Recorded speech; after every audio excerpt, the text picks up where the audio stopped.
யோசுவாவின் புஸ்தகம் 5ஆம் அதிகாரம் 6ஆம் வசனத்தில் இவ்வாறாக எழுதப்பட்டிருக்கிறதை நாம் பார்க்கலாம். கர்த்தருடைய சத்தத்திற்கு கீழ்ப்படியாமற் போன எகிப்திலிருந்து புறப்பட்ட யுத்த புருஷரான யாவரும் மாளும் மட்டும் இஸ்ரவேல் புத்திரர் 40 வருஷம் வனாந்தரத்தில் நடந்து திரிந்தார்கள். அல்லேலூயா. 40 வருஷம் வனாந்தரத்தில் நடந்து திரிந்தார்கள் அப்படின்றது. அல்லேலூயா. நடந்து சென்றார்கள் அப்படின்னு இருந்ததுன்னா ஒரு இடத்துல இருந்து இன்னொரு இடத்துக்கு போகிறாங்க அப்படின்னு சொல்லி என்ன செய்யலாம், நம்ம நினைக்கலாம். நடந்து திரிந்தார்கள்னா வேறு வழி இல்லாமல் இங்கேருந்து அங்கேயும் போக முடியாமல் அங்கேருந்து திரும்பியும் போக முடியாமல் அந்த வனாந்தரத்தையும் என்ன செஞ்சுருக்காங்க, சுற்றி சுற்றி வந்திருக்கிறாங்க. அல்லேலூயா. நீங்கள் நல்லா கவனித்து பாருங்கள். எதுக்கு இவர்கள் எகிப்தின் அடிமைத்தனத்திலிருந்து வெளியே அழைக்கப்பட்டார்கள்னா கானானை சுதந்தரிப்பதற்கு. ஆபிரகாமோடு கர்த்தர் செய்த உடன்படிக்கையை அவர் நினைவு கூர்ந்து இந்த ஜனங்களுக்கு அவர் கொடுப்பேன் அப்படின்னு சொன்ன அந்த வாக்குத்தத்த தேசத்தை அவர்களுக்கு கொடுப்பதை இவங்க அனுபவிக்கிறதுக்கு தான் புறப்பட்டார்.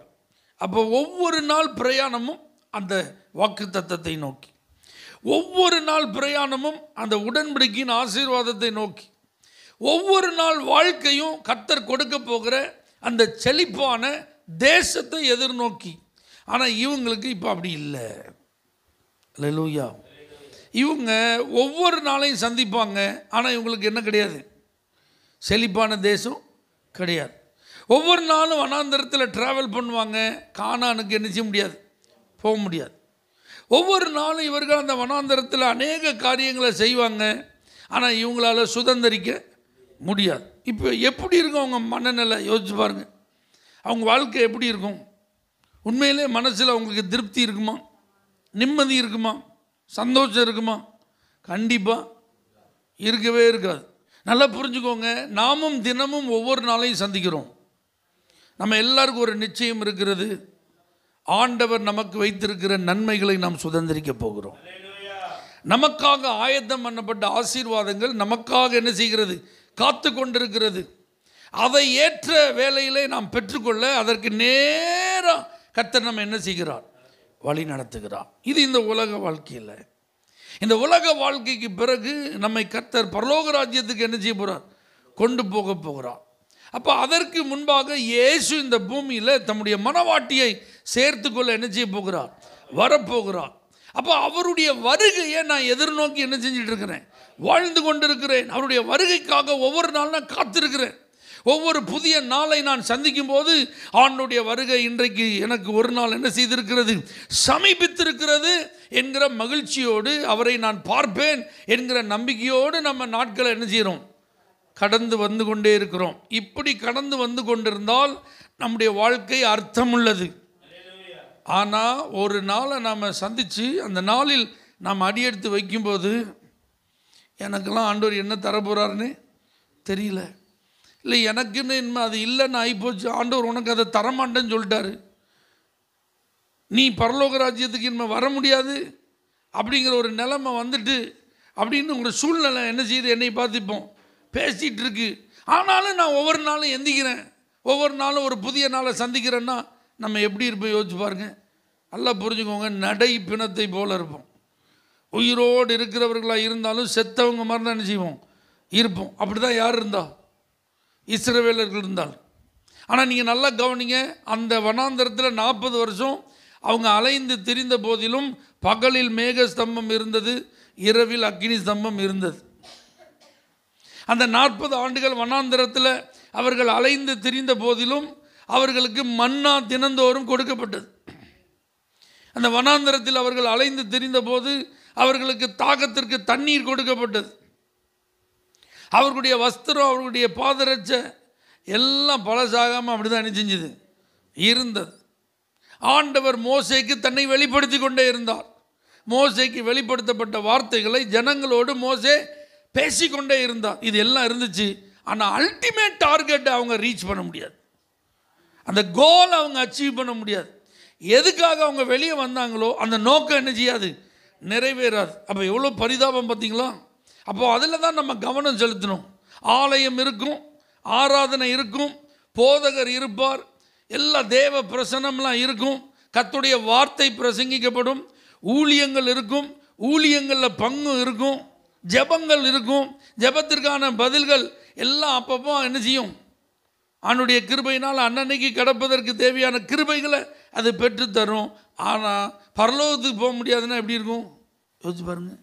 இந்த மாதிரி ஒரு பரிதாபமான கூட்டமாக நம்ம என்ன செய்யக்கூடாது, இருக்கக்கூடாது. அப்போ இவர்கள் இப்படி ஒரு பரிதாபமான நிலையை அடைய காரணம் என்ன? வசனம் சொல்லுது, கர்த்தருடைய சத்தத்துக்கு அவங்க கீழ்ப்படியலை. ஆண்டவர் என்ன சொன்னாரோ அந்த சத்தத்தை அவங்க என்ன செய்யல, கேட்கல. அந்த வார்த்தையை அவங்க நம்பலை, அந்த வார்த்தையின்படி அவர்கள் என்ன செய்யலை, நடக்கலை. அப்போ ஒவ்வொரு நாளும் நமக்கு ஆசீர்வாதமான நாளாய், நமக்காக ஆயத்தம் பண்ணப்பட்ட ஆசீர்வாதத்திற்கு நேராய் நாம் நடந்து செல்கிறதற்கு ஏதுவாய், அல்டிமேட்டாக நம்ம பரலோக ராஜ்யத்திற்கு போகிறதற்கான வழிகளை ஆண்டவர் நமக்காகவே தந்திருக்கிறார் என்ற ஒரு வாழ்க்கை வாழணும்னா, அன்னைக்கு ஆண்டவர் என்ன சொல்கிறாரோ அந்த சத்தத்தை கேட்டு அவருடைய வார்த்தைக்கு கீழ்ப்படிந்து நாம் நடக்கும்போது தான் நம்முடைய வாழ்க்கை அர்த்தம் உள்ளதாய் மாறும், நம்முடைய வாழ்க்கை பயனுள்ளதாய் மாறும், நம்முடைய ஆசீர்வாதங்களை நம்ம உண்மையாக அணிஞ்சிய முடியும், சுதந்திரிக்க முடியும். அல்லாட்டி அன்றைக்கு காரியம் நடந்துட்டு தான் இருக்கும், அன்னன்னைக்கு வேலைலாம் அணிஞ்சிட்டு தான் இருக்கும், நடந்துட்டு தான் இருக்கும். ஆனால் அதனுடைய முடிவு நாம் விரும்புகிற மாதிரி என்ன செய்யாது, இருக்காது. அது அலைந்து திரிகிற ஒரு அனுபவமாகவே என்ன செஞ்சிடும், இருக்கும். ஏதோ வாழ்வோம், ஏதோ இருப்போம், ஏதோ சாப்பிடுவோம், தூங்குவோம், எந்திப்போம், நம்ம வேலையில் பார்ப்போம். ஆனால் அதுக்கப்புறம் ஒரு பயனில்லாத நிலையில் நம்முடைய வாழ்க்கையை என்ன செஞ்சிடும், முடிச்சிடும். இஸ்ரவேல் ஜனங்களின் இந்த நிலைக்கு காரணம் ஆண்டவரே சொல்கிறார், அவங்க கர்த்தரின் சத்தத்துக்கு என்ன செய்யலை, செவி கொடுக்கலை. நாம் இதெல்லாம் படிக்கும்போது, கேள்விப்படும்போது, ஓ இப்படிலாம் ஜனங்களுடைய வாழ்க்கை என்ன செஞ்சுருக்கு, இருந்திருக்கு. அழைக்கப்பட்ட அழைப்பில் அவங்க என்ன செய்ய முடியல, நிலைத்து நிற்க முடியவில்லை. அவர்களால் போய் சேர வேண்டிய கானானுக்குள் நுழைய முடியவில்லை. கானானின் நன்மைகளை அவர்களால் அனுபவிக்க முடியவில்லை. அந்த உடன்படிக்கை ஆசீர்வாதம் அவங்களுக்கு என்ன செய்யலை, கிடைக்கல. அப்போ எனக்கும் இப்படி ஒரு நிலைமை என்ன செஞ்சிடக்கூடாது, வந்துடக்கூடாது. வசனத்தில் ஆண்டவர் என்னெல்லாம் சொல்லியிருக்கிறாரோ, எங்கள் போதகர் மூலமாய் பிரசங்கிக்கப்படும் போது வார்த்தைகள் என்னெல்லாம் எனக்கு அறிவுறுத்துகிறதோ அந்த சத்தத்தெல்லாம் நான் கேட்டு என்ன செய்வேன், நடப்பேன். கர்த்தருடைய வழிகளிலே நான் நடப்பேன். கர்த்தர் மேலே வைத்திருக்கிற அந்த நம்பிக்கையில் நான் என்ன செய்ய மாட்டேன், அவிசுவாசத்திற்கு இடம் கொடுக்க மாட்டேன், முறுமுறுப்புக்கு இடம் கொடுக்க மாட்டேன், பின்மாற்றத்துக்கு நான் என்ன செய்ய மாட்டேன், இடம் கொடுக்க மாட்டேன். விட்டு வந்த எகிப்தை இஸ்ரவேலர்கள் திரும்பி பார்த்தது போல விட்டு வந்த பழைய வாழ்க்கையை நான் திரும்பி என்ன செய்ய மாட்டேன், பார்க்க மாட்டேன். சுயத்திற்கு நான் இடம் கொடுக்க மாட்டேன். ஆண்டவர் என்ன சொல்கிறாரோ அந்த வார்த்தையை நான் கேட்டு அதன்படி நடப்பதற்கு நீ முழுமை என்ன செய்வேன், நான் அர்ப்பணிப்பேன் அப்படின்னு நீங்கள் ஒப்பு கொடுத்தீங்கன்னா உங்கள் வாழ்க்கையில் இப்படி அலைந்து திரியும் அனுபவம் என்ன செய்யாது, இருக்காது. முன்னோக்கி பிரயாணம் செய்யும் பாக்கியம் இருக்கும். அடைய வேண்டிய லக்குக்கு நேராக உங்களுடைய வழி நடத்துதல் இருக்கும். நீங்கள் போய் சேர வேண்டிய இடத்துல பத்திரமா சேருவதற்கு கர்த்தரே உங்களுக்கு துணை நின்று அவரே உங்களை வழி நடத்துவார். கர்த்தருடைய சத்தத்திற்கு செவி கொடுப்போம். போய் சேர வேண்டிய இடங்களுக்கு போய் சேர, அனுபவிக்க வேண்டிய நன்மைகளை அனுபவிக்க கர்த்தர் நமக்கு பாக்கியம் செய்வார். கண்களை மூடி நாம் ஜெபிப்போம்.